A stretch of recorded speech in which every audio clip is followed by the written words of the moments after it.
Bonjour, bonsoir, bande konange zanga mamuluba. J'espère que boza malamu. Biskanya stu bozwami. Couple of points. Yali boso likambu ya entre parenthèses ndekona biso Bishop Elise. Oya lobi asalaki jeune ya 21 jours na jeune na ye nzambe na ye ayebisi ye asenga Chilombo pardon, na sasungeso pardon. Et puis pour ami balé, et kozala ya, oyo lisusu mobile azanga position Martin Fayulu, tentem politique. Point ami sato, koma biso moko ba zairoise, to mi prendre en charge. Si konazongi na point liboso ya Bishop Elise, na kolobelango, mais en même temps, na ça la paix illusion, na ba reste ya ba pasteur na ye, ya do lokola ye. Bandeko nanga bo monta na sakabino ke ba église yo bozo komona à nos jours ici là, ezali une autre extension ya antichrist na bana na ye. Koza na batu ndambo ba comprenaka, koza pe na bato ba comprenaka te. Les gens qui ne comprennent pas, ils ont mentally institutionalized. Muto aza programmé. Yako raisonner na façon moko, and that's just that. Ata vérité zoko ganga na elongi na yeboye, il n'ose pas yako considérer voix mususu parce qu'il a été programmé, and that's just that. Well, likambu nanga nazana ngobo Bishop Elise. Yo la kisanga verseni na Bible. Lau, parce que tango mi benga kaboza ba Kristo ba chrétien, bo bata maka libsi ma Bible, no po bino moko pozala kapeno ya bino moko livre bo mate. Nzambo ya bino apesa bino prophécité. Bino botanga ka ba prophétie ya baninga. Daniel, Ezekiel, Isaiah, Zacharias, donc bino ba prophétie zaka koyo batu mususu bakomaka ndebo bata mako nzamba komaka na mukandana ye nzamba lobaki bo na mukandana ye siko ye lobaki qu'il a créé l'homme sur la terre asali ba chinois asali mutu muindo asali mundela asali ba hébreu tous ces gens là ya yo mutu muindo wapi wa yo prophétie wapi wa yo livre spirituel wapi wa yo ba prophète. Mais bon, comme tout bon esclave mental qui se respecte, tika to tambola na nzela alors ya logique na yo nzambo ya yo tangu yo tangi même Bible yo zotanga. Loba na verset yo nzambe wana ba Israelite azalaki okay with peuple ba bomi bana na ye ba violer basali bango mabe et puis il élève son servant akende ko senga roi ya peuple wana pardon. Ezalaka na verset nini? Pona nini bino ba accompagnateur ye système de ce monde bato baza animé na mulimo ya celui qui sera comme Christ photocopie mais il n'est pas l'original. Ba cheaters, les tricheurs. Pona nibongi kotia bulu yeke na mitu ya bana na nzambe. Why? Siko soki Paul na Romain, parce que bokoma kako Romain chapitre tel, mukanda na nzambe nzamba lobi. Soyons sérieux. Bandeko nanga lelo to utiliser sko intelligence. Tout ça ba émotion à côté. Mes frères et sœurs. Bo nyata makolo na école, tangu mutazolo ba première personne, eza lokola na loba boy. Moi, Mamumuluba, je vous dis ABC. Là, c'est Mamumuluba en train de dire quelque chose à la première personne. Nous avons un commandement. Ce qui est dans le Bishop Elise Lobaki, boye. Je suis en train de paraphrase Maloba Bishop Elise. Nazo lobate ke bande konanga Bishop Elise alobelinga que je puisse dire ceci à son peuple. Nabandi koloba ABC. Ngai nabi que Bishop Elise Lobaki boye et je donne maintenant mon avis.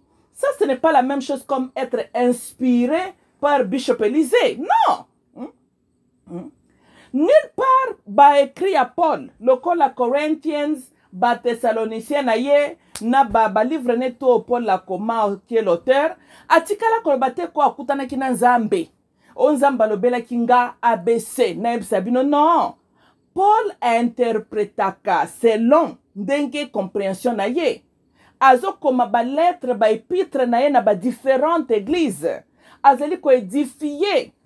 Parce que le climat ces temps-là, être chrétien, le temps de les persécuter. Et j'ouvre une parenthèse, il ne faut pas confondre les chrétiens originaux et les chrétiens d'aujourd'hui. Ce n'est pas la même chose. Cette religion christianisme was reformed so many times. C'est une religion that went through reformation. Et lokoto reform, eza lokole lokoto modifié, alors eza neta nango originalité.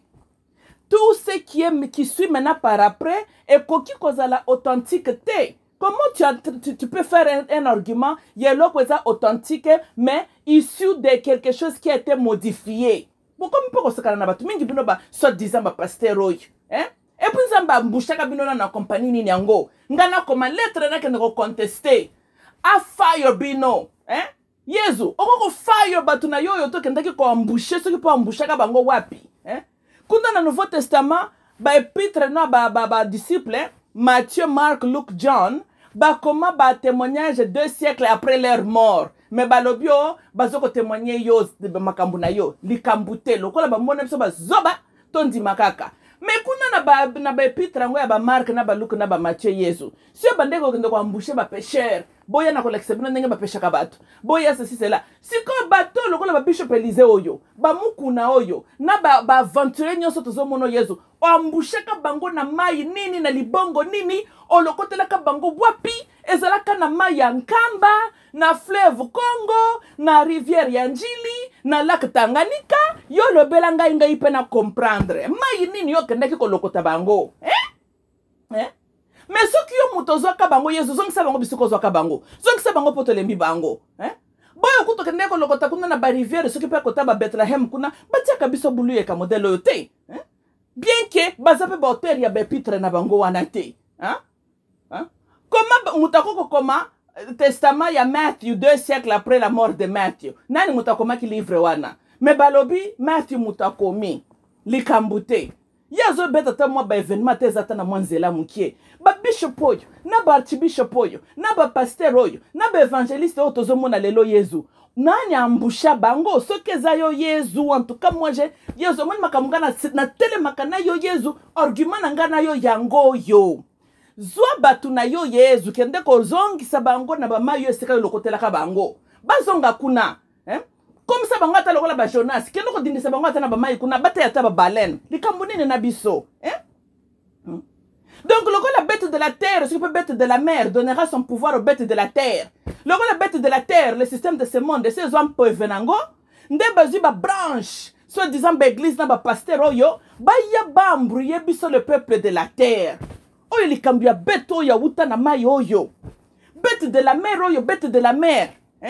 Mukolonga na kokuta na bête de la mer, na bête de la mer. Mutazuru kala mukili makambo zali bête de la mer. Après cette autorité na bête de la terre. Bon, bazana matoya ko comprendre, ba comprendre. Bête de la mer, oh yo bête de la mer. Ne likambo na ye, likambo za likambo ya bête de la mer. Bon yo ba aventurier tout fait. Paul a commis ba épître. Azo comme la batu ba lettre, pour lundi sabango. Qu'est-ce que Dieu a à voir dans cette équation là? Nzamba lobela ki Paul, que moi Dieu ton créateur. Voici ce que j'ai dit. Dans l'Ancien Testament, quand Dieu de l'Ancien Testament s'identifie à l'obi, je suis le Dieu de tes ancêtres, Abraham, Jacob, et les Moses et les enfants. C'est quoi yeli kambuna Paul. Nzambe na ye yabako connaître avec nani. Et puis nulle part dans l'Ancien Testament, Dieu change le nom de quelqu'un et puis il peut se combo ya ba oppresseur ya mutuana. Dans un autre mot, tangu Jacob wakomaka Israël, ça n'avait rien à voir avec Italie. Paul azalaka Saul, il change son nom comme Paul, qui est naki latin. Boti ko sali sebso ba aventure. Bino ba pasteur oyo, kalate na bandolata ba sapato na ba vaseline, na ko kende ko luka ba ketch na ba bot na ba vaseline. Kalate to zo banda ba karateka. Na ko banda penza na monika ka pasteur ateli penza na nyatie, na bot na vaseline penza na ma derrière na cha. Lokolo nange koti. E kendo bimela sike e kendo bimela. Boko mo sakana na batu. Boko mi ko sakana na batu. Entre Yona et Denis Sassou Nguesso, qui peut demander pardon à l'autre? Sassou Nguesso a vu comment son général Ndengue, Azalaki Koboma, maman Nabiso, Nabaseur Nabiso, on a jeté les Congolais vivants dans le fleuve Zaïre. Yoya Kolobo, Kota qui gêne il y a 21 jours, Zamba et Bissio, que Kosenga Sassou Nguesso, pardon. Bishop Élisée. Bishop Élisée. Kolukate kapona yo mutumoko. Tokende koluka ba bot na ba vaseline. Kolukate yo za congolais lokola biso d'ailleurs kutu na ko mokoto doute mais koluka te ke tolukela ba botte na ba vaseline yap po wana comme ça to raté yo te tango to nyato na ba miseba ozolanda tango ba vaseline na ko pakola mona nzoto kweyi to nyata yo to nyata tukujata donc tozo kujata yo belela Paul na Yesu na wana ba ko sauver na ba miseba yo kozwa comment on se na batu pona nini de toutes les façons tu as bien fait ça na South Africa pona nini ngalo bien Daniel abandozo ba PV yo mona bando déranger nango Israël c'est bande ko pesa ba interprétation kuna na barua na Nebuchadnezzar boite Joseph tango azana ba PV na yena ba données spirituelles et sunga ki fero kuna na Égypte yo lokolo za déjà s'occuper na Babylone na yo lokolo za s'occuper na Égypte na yo papa ba PV nyonso yo kozwa yebisa ngonde monsieur Leclerc tika biso tranquille natanga na Bible te sika prophète de Dieu qui s'est retrouvé en captivité sur une terre étrangère azu ba PV na ye ko déranger baninga batikala ki na Israël biso le Congo ezali terre promise et puis to ko récupérer ango parce que nzambo ya biso ya Ancien Testament vous connaissez la ba Nouveau Testament na zalaka kuna te ngana ebi nzamba lobaki ke ngana za génération to ko kota na terre promise aha yo mtama be yo lingi batu bakende kufela na désert pona nini yo lingi batu bakufa na état esclave na Égypte pona nini to yo moko mikufela kuna na Babylone yo moko mikufela kuna na Égypte na yo bakokoloko noko bakozonga kana Congo mais yo mutu kendo sala ba interprétation na buzoba kuna na ba Babylone no esiko fandi omona ka Leclerc te okoko pese ba prophétie na ote venza sala ndenge Daniel a salati lande exemple te papa bokoma ko pona ba verset biblique sala la Bible sala ndenge Daniel abandeki ko sala yo pesa prophétie na roi Nebuchadnezzar esika yo ezali Leclerc ya aussi assez de problèmes kuna na South Africa pesa bango prophétie quoi donc c'est un prophétie buzoba te nzambo alobi ke na ko pesa bino kimia tout autour de vous yo ye koloba na biso na ko senga sasungeso pardon tout vito sasungeso il est même qui celui-là qui est sasungeso face à un Zaïrois il est qui mobile bachoko ndenani tangu wazabanga na biso azalaka batelemisi penza wazabanga batelemisi pe sasungeso boni bweko kitisa biso te na niveau ko bishop ya yo nzamba azalaka aveugle ye mutu asalaka mobutu azala bogar na ki charisme et puis mutu apermeta ki Sassou Nguesso azala ndenge azalaka wana po yo koloba biso tokende kosincline pa Sassou Nguesso papa mutu atie choko mutu atiki général nazo koboma biso. C'est le Congo-Brazza qui doit aux Zaïre un pardon officiel. Non pas yo Zaïrois aux Abampeva Buzoba. Et puis na Bible baninga babande ko jeûner 40 jours et 40 nuits. Yo ozo que jeûner pour 21 jours zongela li il te reste 19 jours. Yo rêve na yo zala kinde intercepté par le prince de l'air. Ndeba prophétie yo zwa ki ozande na kati ya confusion. Prince de l'air mutapesa ki yo prophétie Buzoba. Yo mona kanza mapesa ka ba prophétie modèle wana. Comment quand Nzambe ko sebe que levez-vous azo que c'est Joshua telema toke sikoyo Moses n'est plus yo ya ko sebe to ko pesenga fero pardon yo zana kindo kite papa tena tunite na mona zande na yango zongela lisusu il te reste 19 jours ya ba prière au kata kinde prière très tôt même yezo bandeki ko jeûner 40 jours 40 nuits yo pesa lela yango quoi bino bateau donc depuis prince de la donc depuis bête de la mer assez appelé sa bête de la terre inspiration beaucoup ça kabanani moi je vais vous dire la vérité muto yaza spiritually enlightened comprend que tozana mokilo na moya lelo yo l'antichrist est déjà là l'esprit de l'antichrist est là ezoko se manifester seule raison pourquoi nan tozo monango vis-à-vis d'une manière agressive puisque quelque bana na nzambe lokola babiso ba rebelle de d'anciens temps tozana nukaka tozo tia bango mal à l'aise dès que biso tokozala te ba kotikala ka boko vivre bango pour déjà présence ya biso ba rebelle spirituel tala ndenge bazo sala tango bakolongola biso mutu ko challenge bango azate nde na banza mokile ko tonda ba pede bakozala donc makambute ko comme supermarché nini ba pasteur supermarché nini donc pour tala déjà na nubana na nzambe tozali metala bango déjà tendance c'est le loko ba bazela ko tozaka de l'antichrist ko ya oh la Bible avait dit mutoko yo azalaka déjà nalobaka ngo chaque fois bolingi antichrist ya combien de fois bino pe les sous hein tala nazo condition koloba bandeko nanga surtout bino ba chrétien bébé oyo omoni bino ba bébé spirituel bokotaka lola te. Je vais vous dire pourquoi. Dieu n'a pas le temps ya ba bébé spirituel. Au cas où yango ba pasteur bangi ko masebino matoyi po bozalaka na bulu yeke boye baka vérité te. Ngai na koyebisa bino vérité. Nous vivons in the last days. Quand je dis last days, dans le but comme qu'il côté les malobi parce que et là comme on a remarqué na ba chrétien baza on dirait bazalaka na don. Il y a incompréhension. On dirait bazalaka ngona nko parce que je doute même fort que mutu normal à cause de la zobati na point wana. Comment livre yo simbi na maboko zo tangango, mais tu permets voyez moko boya a mal interpréter ce livre là, on le peut amen, amen, vraiment nzamba pambola ye mota na nzambe. Nzamba mbushaka na compagnie nini. Yezo bandeko zo baninga kuna na mai na libongo kuna na Israel. Siko bao bino baka amen, amen. Na mai ni bakanda uzula bango. Yenza Yesu sikuna kana kanda zo batukuna na laka Tanganyika. Boni bweko, po Yezo alinga kamai. Siko na le das ngana zo sabino vérité. Yesu abanda bimela batukana ba mai. Nzambe na Ancien Testament banda bimela ba moto. Akubimela ba ngomba na ba moto. Yesu azamuta ba mai. Abimaka na ba mai. Il avait obtenu une blessure mortelle. Après 3 jours, il s'est ressuscité. Ceux qui comprennent, comprennent. Tout le beau, tout le batté. La bête avait obtenu une blessure mortelle. Et il était permis de reprendre la vie. Ngana ko élaborer mingi te po eza masola ba interprétation. Mais soto keka kana makamnenge tozo tanga tozo komona peka kanenge tozo kotanga. Hein? Ngalo bien. Yesu abimaka na ba mai. Yesu azana mpeve ya ba mai. Bina ba bishop na ba pasteur boyebisa bino, boyebisa biso na mai nini Yesu na bino na kende ko bimela bino po yeba makamneze kana ba mai Sel moment ke ko bimala ngombe zata ba ndeko bake kuna na ekuluzo na Golgotha na ba ngomba na ya ba crâne. Hein? A part wana lela mai likambo. Tala mundela resur ko zwa mutu muindo fukama kangami so sambela. Avant, l'homme blanc, l'homme noir était télépathique. L'homme noir a regardé dans les cieux. Et il a parlé à son Dieu en regardant les cieux. L'homme noir d'aujourd'hui, il se met à genoux, il regarde par terre et il prie à son Dieu de médiocre. Aha! Nazumpe fa koloba lelo direct et puis na koloba vérité. Uta baebisa mutu muindo kiti se longito sambela.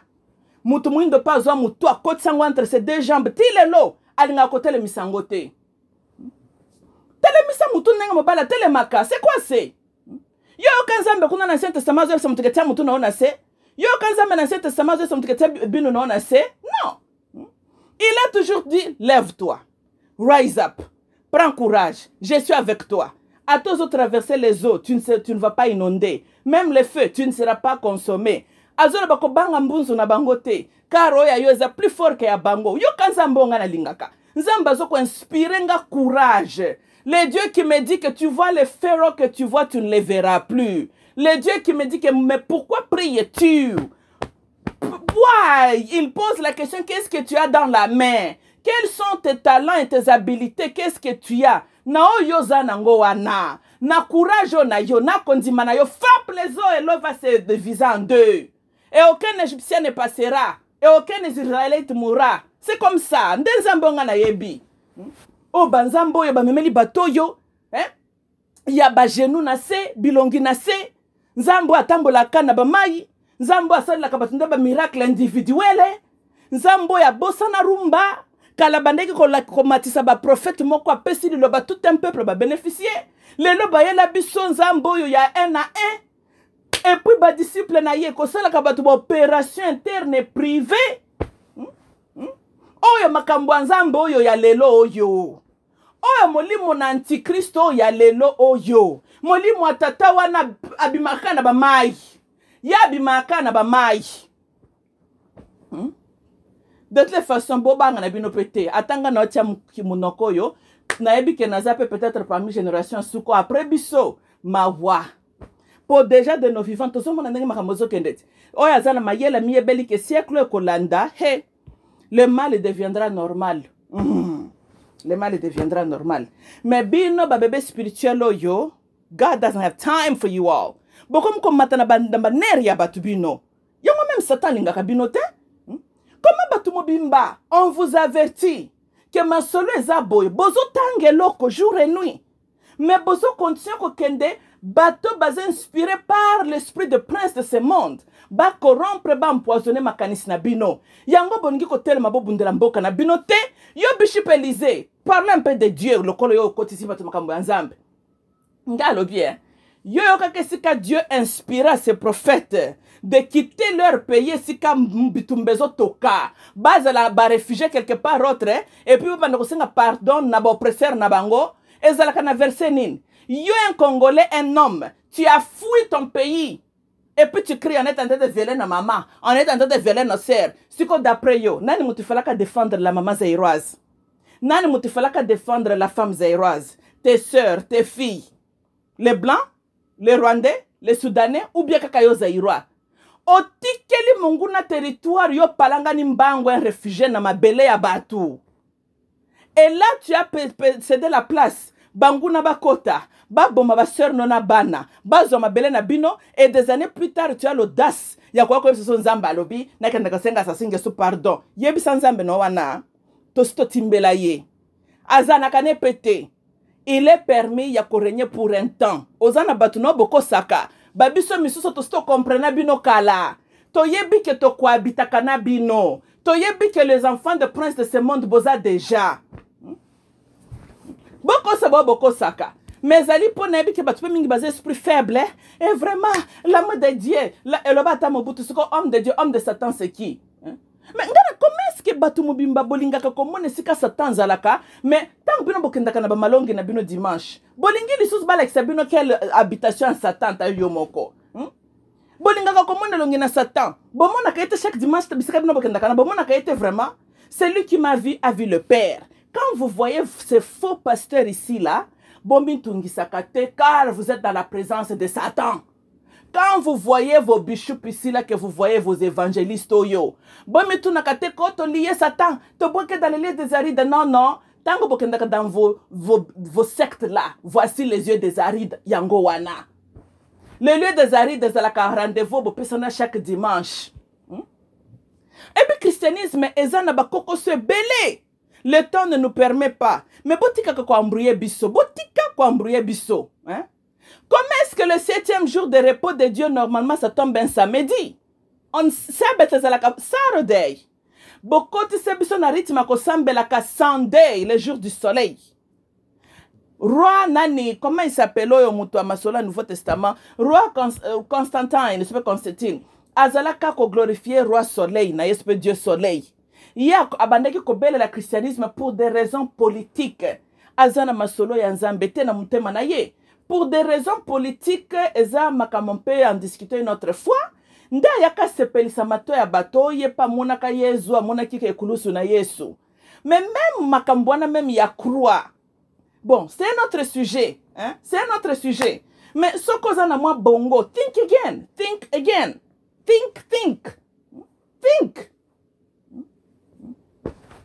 Comment l'eau est right there in your face? Ozo kuka komona ngote. Tozala bato mshindukai. On nous a créé avec quelle matière? Why bokenda ko sembela dimanche? Why? Parce que pour le 7e jour c'est le jour de l'Éternel. So why don't you go pray on Sabbath day? Huh? Okay?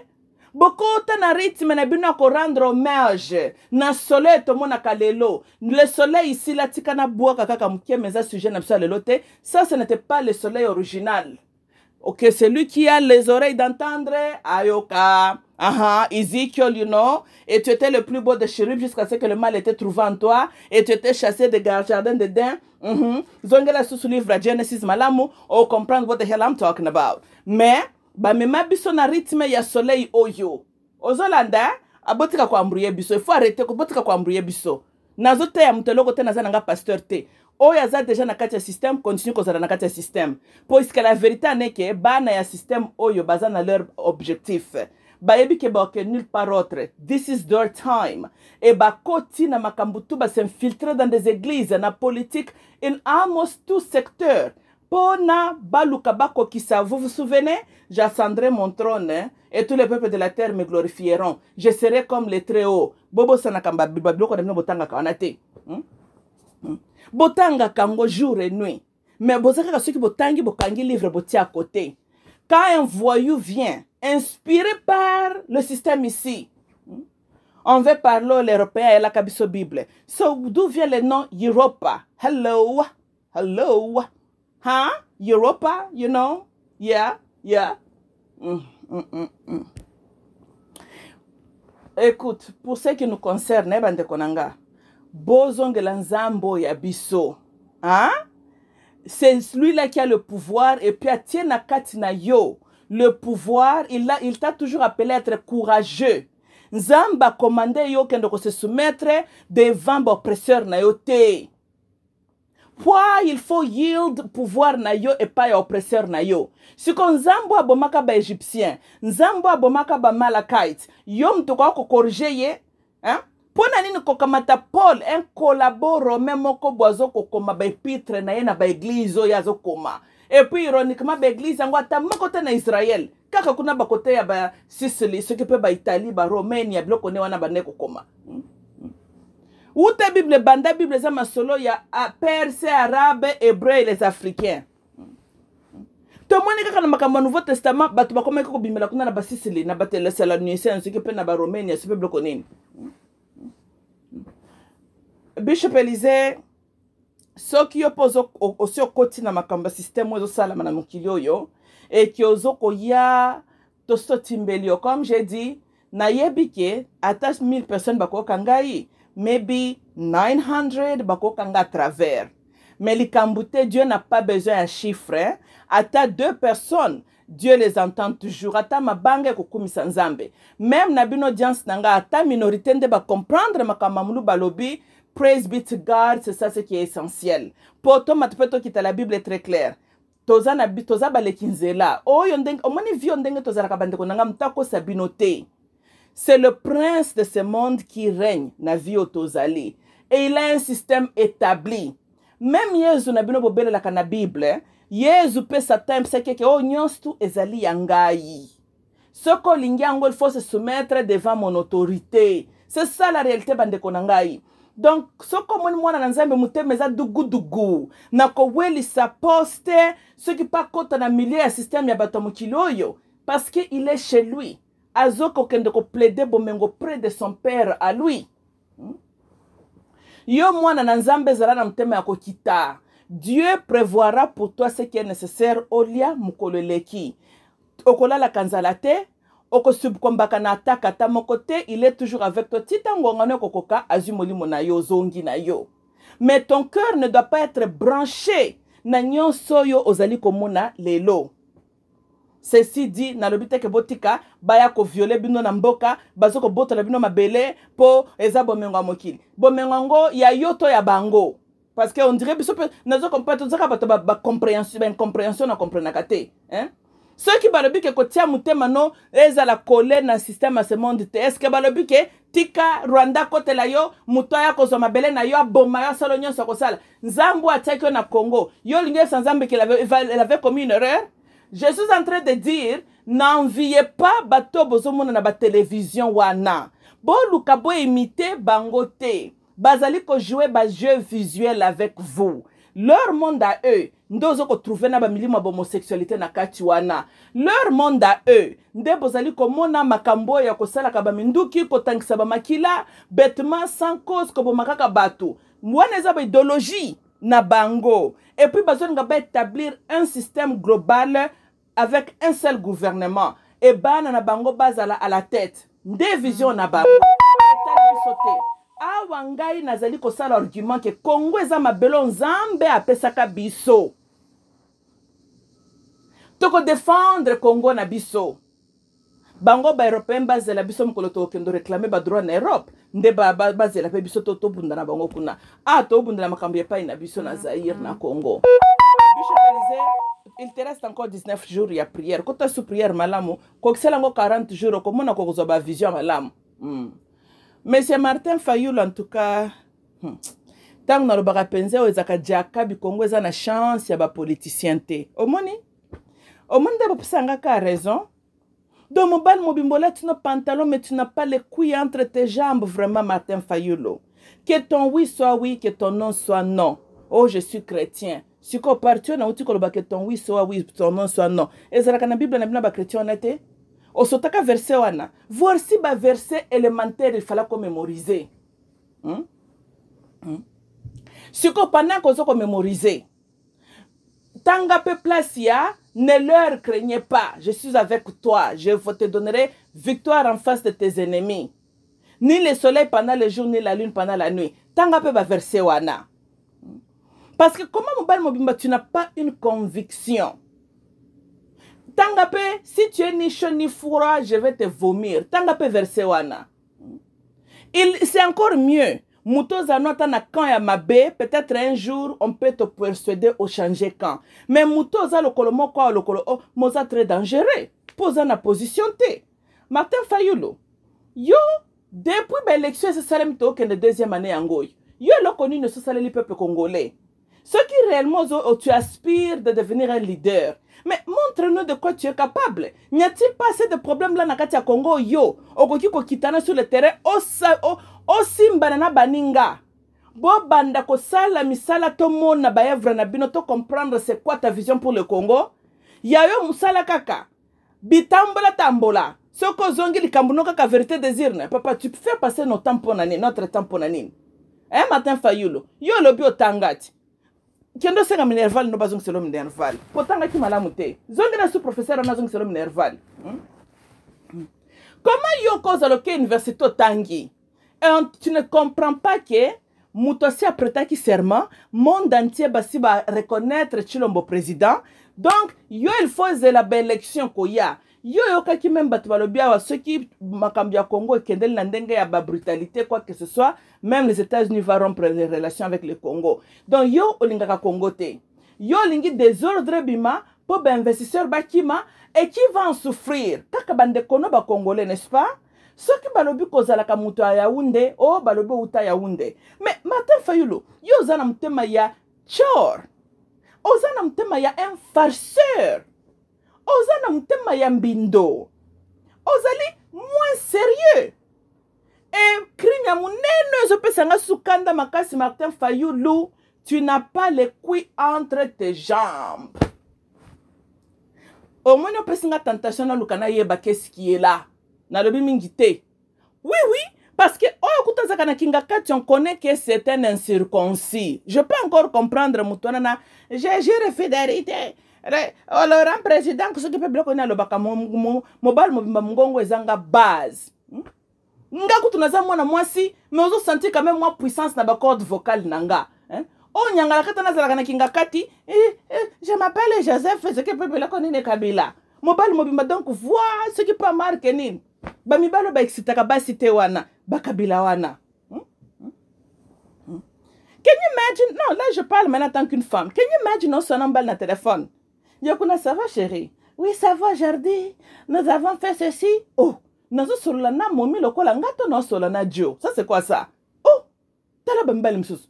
Et pourquoi mitana na kitala tolo bi oh, na koma lesbienne to nazalaka mwasi. Oh, nazalaka mwasi. Mais il faut na linga ce qui est opposite of me. Comment est-ce que nga nazana ba et pour ce qu'on a devant moi mobile paye ba oh mais oh ils a pas grave. Équilibre fois attendre la bi il y a que la ngase et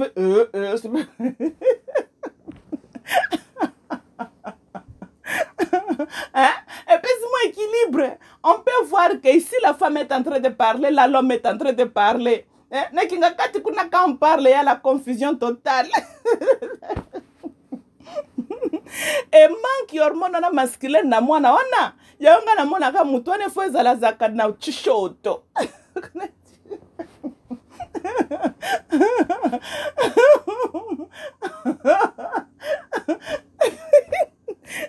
Kabila zana chishoto. Oh my lord. Il faut na garder malov bananga catholique il faut... Oh my gosh. Sorry, mon imagination est un peu trop loin. Oh oui. N'y a-t-il pas des copines qui ont étudié avec Kabila quelque part à Takuna na Dar es Salaam? Come on, come talk to us. Bon, peut ce témoignage. How was it?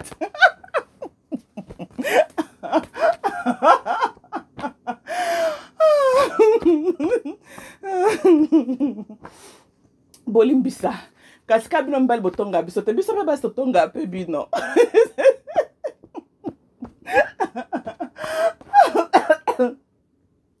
Oh my gosh. Na meleloko. Na siki mingawa. My lord. Bolimbisa.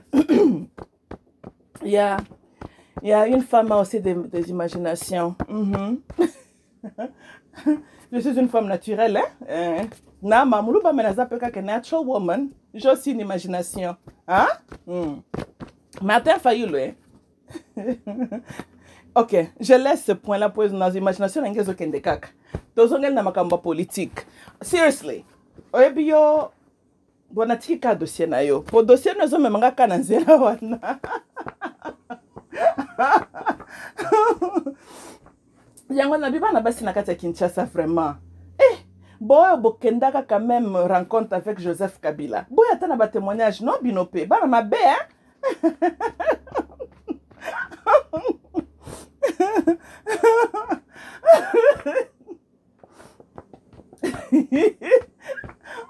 Ngana tana courage ya kopesa ba détail te ko banda ko ba mingi te. Bino defo boloba. Bon, ba témoignage. Bon, ba témoignage. Oh my lord. Ah, bon. Bande konanga. Na ce qui si wana, ya. Hein? C'est mieux tant na kana makamba ko édifier bino nango non. Loko l'inspiration est kimi. Na comme ko lobala aussi comme une femme naturelle kaka. Alors on s'arrête là. Parce que là, nous avons édifié peu tout, n'est-ce pas? Tout c'est caca, moi, mon qui, hein? Ok, I love you all. Bye bye.